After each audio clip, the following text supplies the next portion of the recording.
ചെമ്പരത്തി സീരിയലിന് ചിന്നു ഇന്ന് പൊളിച്ചടുക്കി വിട്ടിട്ടുണ്ട് നമ്മുടെ ഐശ്വര്യയെ. ഐശ്വര്യ സ്ഥിരം ഭീഷണിയായിട്ട് ചിന്നുവിന്റെ അടുത്തോട്ട് പോയി. ചിന്നു ഈ ഭീഷണിയൊന്നും കണ്ട് ഭയക്കുന്നവളല്ല ഞാൻ, നിന്റെ വേലയൊക്കെ നിന്റെ കയ്യിലിരിക്കത്തേ ഉള്ളൂ, എൻ്റെ വല്ലോ നീ ഉപദ്രവിക്കാനായിട്ട് വന്നു കഴിഞ്ഞാൽ നീ ആരാണെന്ന് എന്താണെന്ന് ഞാൻ ഇവിടെ ഉള്ള എല്ലാവരുടെ അടുത്തും വിളിച്ച് പറയും, അവസാനം നീ എന്താവും, ഈ വീട്ടിൽ നിന്ന് ഔട്ടാവും, എന്നെ മാത്രം കൊടുക്കാമെന്ന് നീ കരുതണ്ടെന്ന് പറഞ്ഞിരിക്കുകയാണ്. ഇതാണ് നമ്മുടെ മലയാളികൾക്ക് വേണ്ട ഒരു നായിക, അല്ലാതെ പുച്ചമടക്കി കരഞ്ഞുകൊണ്ടിരിക്കുന്ന നായികയല്ല. ഫസ്റ്റ് ഇന്നത്തെ എപ്പിസോഡ് കണ്ടോണ്ടിരുന്നപ്പോൾ ഞാൻ വിചാരിച്ചു ഈ പെണ്ണിന് എന്തോ നീ കാണിക്കണത്. കുറച്ചങ്ങോട്ട് കഴിഞ്ഞപ്പോൾ മാറി ചിന്നുതേ എന്ത് ചെയ്തു, പവറായിട്ട് അങ്ങോട്ട് കയറി വന്നിട്ടുണ്ട്. ഐശ്വര്യയുടെ മണ്ടയിലോട്ട് തച്ചുടച്ച് വിട്ടു കൊടുത്തിട്ടുണ്ട്. ഐശ്വര്യ സത്യം പറഞ്ഞു കഴിഞ്ഞാൽ ചിന്നുവിനെ അടിമവേല ചെയ്യിക്കാനൊന്നും അല്ല ഓഫീസിലോട്ട് വിളിക്കുന്നത്. മഹിയായിട്ടുള്ള വേലകളൊന്നും തന്നെ ഇനി നടക്കരുത്, അപ്പോൾ ഓഫീസിലോട്ട് ഷിഫ്റ്റ് ചെയ്യാം എന്നൊരു ലെവലിലാണ് നിൽക്കുന്നത്.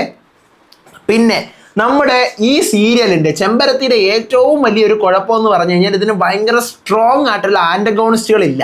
നമുക്കറിയാം ഈ സീരിയലിലെ വില്ലന്മാർ അല്ലെങ്കിൽ വില്ലത്തികൾ ആകെ മൂന്ന് പേരേ ഉള്ളൂ. ഒന്ന് രമാദേവി, 2 നരേന്ദ്രൻ, 3 ഐശ്വര്യലക്ഷ്മി. ഇവർ 3 പേരായാലും വല്ലപ്പോഴൊക്കെ ഒരു വെടി പൊട്ടിക്കുന്ന ആൾക്കാരാണ്, അത്രയേ ഉള്ളൂ. അല്ലാതെ സ്ഥിരം പടക്കം എറിഞ്ഞുകൊണ്ടിരിക്കുന്ന ആൾക്കാരല്ല സാധാ സീരിയലുകളെ പോലെ തന്നെ. അപ്പം നമുക്ക് ഒരു സീരിയൽ എന്ന് പറയുമ്പോഴത്തേക്കും അതിൻ്റെ ഒരു നെഗറ്റീവ് കഥാപാത്രം കാണുമ്പം അയ്യോ അവർ എന്തോന്ന് വില്ലത്തരം, നമുക്ക് ദേഷ്യം വരുമെങ്കിലും ആ വില്ലത്തരത്തിൻ്റെ ഒരു പവർ ഉണ്ടല്ലോ, അത് ഈ സീരിയലിനില്ല. അത് ഒരു പ്രധാന പ്രശ്നമാണ്. കാരണം ഒരു എത്ര അളവിന് ഭയങ്കര പാവങ്ങളും നിഷ്കളങ്കരും ഒക്കെ ഉണ്ട്, അതേ അളവിന് തന്നെ എന്തും വേണം, ഓപ്പോസിറ്റ് നിൽക്കുന്ന വില്ലന്മാരും വില്ലത്തികളും വേണം. ഇത് രമാദേവി നടക്കുന്നത് മണിമാലയ്ക്ക് വേണ്ടിയിട്ടാണ്. അപ്പൊ അവർക്ക് ആ വക കാര്യങ്ങൾ മാത്രമാണ് അറിയാന്നുള്ളത്. നരേന്ദ്രൻ ഒരു ഗുണ്ടയാണ്, അപ്പൊ നരേന്ദ്രന്റെ വേ അങ്ങനെയാണ്. ഐശ്വര്യലക്ഷ്മി എന്ന് പറഞ്ഞു കഴിഞ്ഞാൽ ഈ വീട്ടിൽ നിൽക്കാനുള്ള ഒരു എക്സിസ്റ്റൻസിന് വേണ്ടിയിട്ട് സ്വന്തം കുടുംബക്കാരെ പറഞ്ഞത്. അപ്പൊ അങ്ങനത്തെ 3 വെറൈറ്റി ടൈപ്പ് ഓഫ് വില്ലത്തരത്തിന്റെ ആൾക്കാരാണ്. വില്ലത്തരം എന്നൊന്നും പറയാൻ പറ്റൂല, അവർക്കൊരു എയിമുണ്ട്, ആ എയിമിന് വേണ്ടി അങ്ങനെ ആയതാണ്. പിന്നെ അൻസൂയെയും നീലിമയെയും ഭദ്രനെയും 2 ദിവസമായിട്ട് കാണാനേ ഇല്ല. ഭദ്രന്റെ കുഞ്ഞോളെ വിളി ഞാൻ നന്നായിട്ട് മിസ് ചെയ്യുന്നുണ്ട്. ശരിക്കും ഇന്ന് വിഷു സ്പെഷ്യൽ എപ്പിസോഡ് ആയിരിക്കും എന്നാണ് ഞാൻ കരുതിയത്, പക്ഷെ വിഷു സ്പെഷ്യൽ എപ്പിസോഡ് അല്ല. വിഷുവിന്റെ ഒന്നുമേ കാണിച്ചിട്ടില്ല. അതെനിക്ക് ഭയങ്കര ഡിസപ്പോയിൻമെന്റ് ആയിരുന്നു കേട്ടോ. അപ്പോൾ വൈകിപ്പിക്കേണ്ട, തുടങ്ങാൻ നമുക്ക് ഇന്നത്തെ ചെമ്പരത്തി 2ന്റെ എപ്പിസോഡ് 133 ഏപ്രിൽ 15-ാം തീയതിയിലത്തെ ഫുൾ എപ്പിസോഡ് റിവ്യൂ ആയിട്ടാണ് ഞാൻ വന്നിരിക്കുന്നത്. So welcome back to Moonlight Media Max. I'm Ansif. Video ആദ്യമായിട്ട് കാണുന്നവർ ചാനൽ സബ്സ്ക്രൈബ് ചെയ്യണം, ലൈക്ക് ചെയ്യണം, ഷെയർ ചെയ്യണം. നിങ്ങളുടെ അഭിപ്രായങ്ങൾ മസ്റ്റായിട്ട് താഴെ കമന്റ് ചെയ്യണം. ഇതുപോലത്തെ സീരിയലിന്റെ അപ്ഡേറ്റ്സിനും റിവ്യൂസിനും ഒക്കെ ആയിട്ട് ഇപ്പം തന്നെ നമ്മുടെ FB പേജും ഇൻസ്റ്റാ പേജും മറക്കാതെ ഫോളോയും ചെയ്യണം. വീഡിയോ ഹൈപ്പ് ചെയ്യണം, എന്നാൽ മാത്രമേ കുറേ പേരുടെ മുന്നിലോട്ട് എത്തത്തുള്ളൂ. കാരണം ഇപ്പം നമ്മുടെ ചെമ്പരത്തിയുടെ റിവ്യൂസ് ഒന്നും ഓടുന്ന പോലും ഇല്ല. അപ്പം നിങ്ങൾ അത് ഹൈപ്പ് ചെയ്താൽ മാത്രമേ കുറേ പേരുടെ മുന്നിൽ കൂടി എത്തത്തുള്ളൂ. അപ്പോൾ പറഞ്ഞു വരുന്ന ഒരു ആദ്യം തന്നെ എല്ലാവർക്കും വിഷു ആശംസകൾ കേട്ടോ. പറയാൻ മറന്നുപോയി, വിഷു ആശംസകൾ. സന്തോഷത്തോടെയും സമാധാനത്തോടെയും സമ്പൽ സമൃദ്ധിയോടും കൂടി ജീവിതാവസാനം വരെ എൻ്റെ എല്ലാ പ്രേക്ഷകരും, എല്ലാ മലയാളികളും, എല്ലാ മനുഷ്യരും ഇരിക്കാനായിട്ട് ഞാൻ ആത്മാർത്ഥമായിട്ട് എൻ്റെ ഹൃദയത്തിൽ നിന്നും ആഗ്രഹിക്കുന്നു, പ്രാർത്ഥിക്കുന്നു. അപ്പോൾ ഫസ്റ്റ് സീൻ തന്നെ കുറച്ച് ദിവസമായി സീതമ്മയുടെ എമോഷനൊക്കെ കാണിച്ചിട്ട്. അപ്പോൾ സീതമ്മ ആൻഡ് ചിന്നു അവരുടെ ഒരു സീനാണ് വരുന്നത്.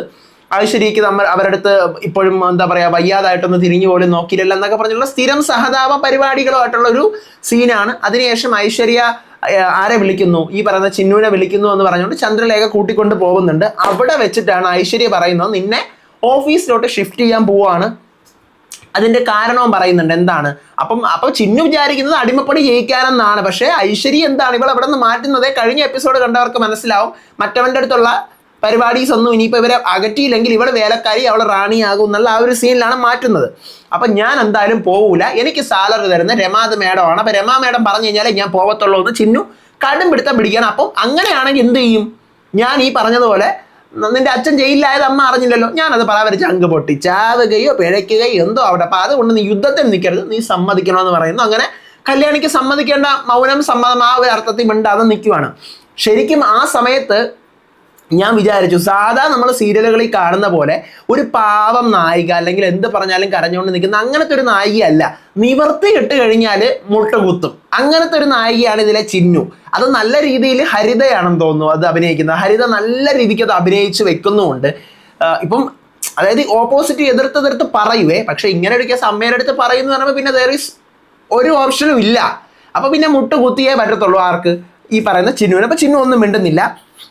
എന്നിട്ട് പിന്നീട് എന്ത് ചെയ്യുന്നു, ചന്ദ്രാമ്മ ഇറങ്ങി വരുന്ന വഴിക്ക് ഒരു ഹായ് ബായ് പറയുന്നതിൻ്റെ ഇടയിൽ കൂടി രമാദേവി കയറി വരുവാണ്. ജയദേവന്റെ അടുത്ത് പറയുന്നത് കണ്ടിട്ട്, ജയരാമന്റെ അടുത്ത് പറയുന്നത് കണ്ടിട്ട് എന്ത് ചെയ്യുന്നു, ഇവിടെ എൻ്റെ കാണാമറയത്തായിരുന്നു ഇവിടെ പലതും, ഇപ്പൊ എല്ലാം നേരിട്ടായി എന്നൊക്കെ പറഞ്ഞുകൊണ്ടുള്ള ഒരു സാധനം.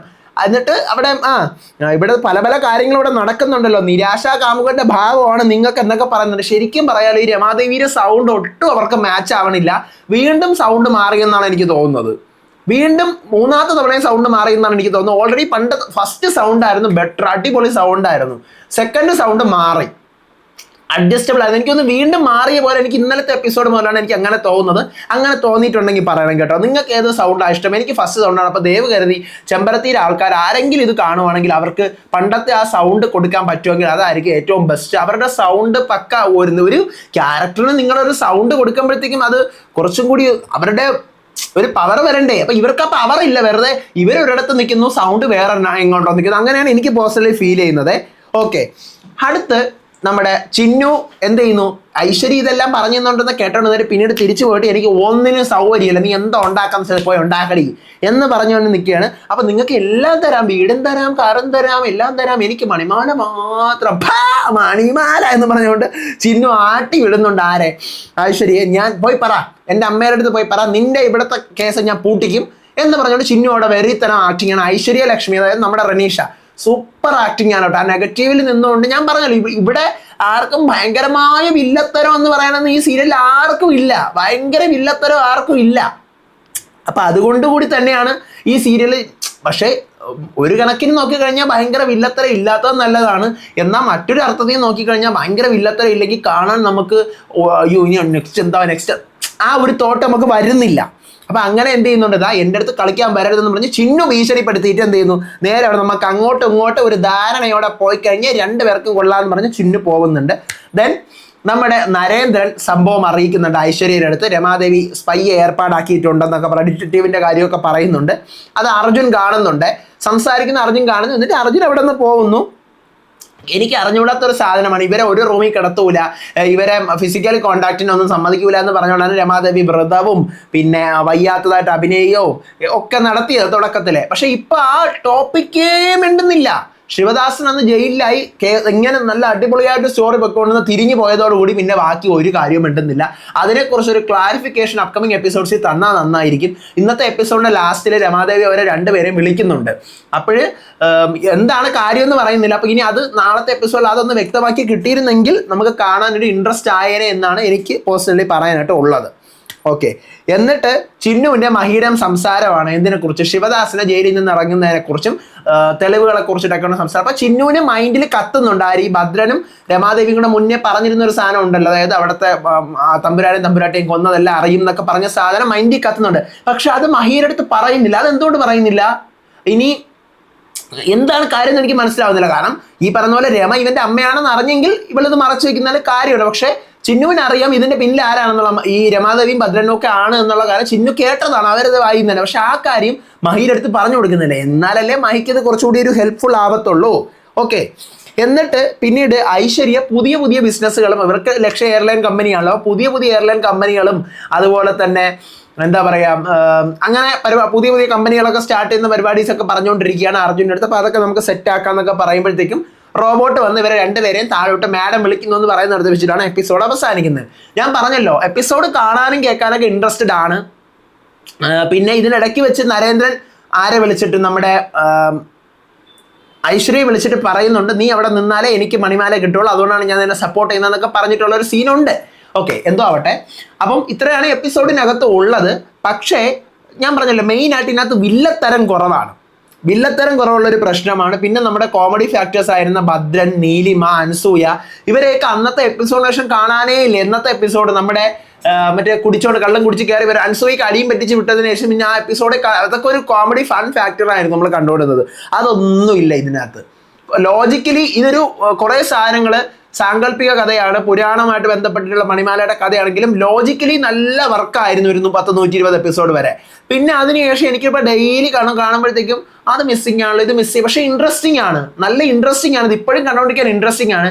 ഞാൻ പറഞ്ഞല്ലോ ഓരോ ദിവസവും ഇവർ ഓരോരോ രഹസ്യങ്ങളെ കുറിച്ച് പറയുന്നുണ്ട്. പക്ഷേ ഇത് എപ്പിസോഡ് 1 മുതൽക്കേ നിറയെ രഹസ്യം പറയുന്നത്. അപ്പോൾ ഒരെണ്ണം വെച്ചെങ്കിലും ഓരോ ആഴ്ച റിവീൽ ചെയ്ത് എൻ്റെ പൊന്നി ചെമ്പരത്തിയിൽ എഴുത്തുകാരാ ഒന്ന് ഓരോ ആഴ്ച ഇതിപ്പം ലൂപ്പിൽ കിടന്ന് കറങ്ങുവാണ് കഥ. ഒരു പ്രശ്നം വരുന്നു സോൾവ് ചെയ്യുന്നു. ഇത് അങ്ങനെ തന്നെ പോവാണ്, വേറെ ഒന്നും ഇതിനകത്ത് നടക്കണില്ല. നമുക്ക് ഇൻട്രസ്റ്റിംഗ് ആയിട്ടുള്ള ചന്ദ്രലേഖ ജയരാമന്റെ കഥ എന്താണെന്ന് അറിയണം. അതുപോലെ തന്നെ മഹി ഈ വീട്ടിലെ മകനാണെന്നുള്ള കാര്യം ചിന്നു അറിയുന്ന ഒരു സാധനം നമ്മൾ എക്സ്പെക്ട് ചെയ്യുന്നുണ്ട്. ഐശ്വര്യ അവിടുത്തെ മരുമകളാണെന്നുള്ള കാര്യം എന്തായാലും ഇവളുടെ മോളാണെന്നുള്ള കാര്യം ഇപ്പോഴൊന്നും അറിയാൻ പോകുന്നില്ല. അപ്പൊ അങ്ങനെ കുറേ സാധനങ്ങൾ ഇതിനകത്തുണ്ട്. ഇതൊന്നും പുറത്ത് വരാൻ കൊലക്കുറ്റം തെളിഞ്ഞിട്ടില്ല, ഒന്നും ആവുന്നില്ലല്ലോ. അപ്പൊ അതിൻ്റെ ഒരു ഡിസപ്പോയിൻമെന്റ് പേഴ്സണലി എനിക്കുണ്ട്. സ്ഥിരമായിട്ട് കാണുന്നവർ താഴെ കമന്റ് ചെയ്യുക. അപ്പൊ നാളത്തെ എപ്പിസോഡ് റിവ്യൂവും അപ്ഡേറ്റ്സും ഒക്കെ ആയിട്ട് ഞാൻ വരാം. നിങ്ങൾ കണ്ടാൽ മാത്രമേ ഞാൻ റിവ്യൂ ഇടത്തുള്ളൂ. കാരണം ഞാൻ ഇത്രയും ലെങ്തി റിവ്യൂ ഇട്ടിട്ടും കാണാൻ ആരുമില്ല, എന്താ കാര്യം എന്ന് എനിക്കറിയത്തില്ല. അപ്പോൾ നിങ്ങളുടെ ഒപ്പീനിയൻസ് മസ്റ്റായിട്ട് താഴെ കമന്റ് ചെയ്യാതെ നിങ്ങൾ പോകരുതെങ്കിൽ ഞാൻ ഈ പരിപാടി നിർത്തിയിട്ട് ഞാനും എൻ്റെ വാടകയ്ക്ക് പോകും. അപ്പം അടുത്ത വീഡിയോ ആയിട്ട് വരാം, വിശേഷമായിട്ട് വരാം. അതുവരേക്കും thank you so much once again. Happy Vishu. അടുത്ത വീഡിയോ ആയിട്ട് വരുന്നവരെ ഏവർക്കും ബൈ.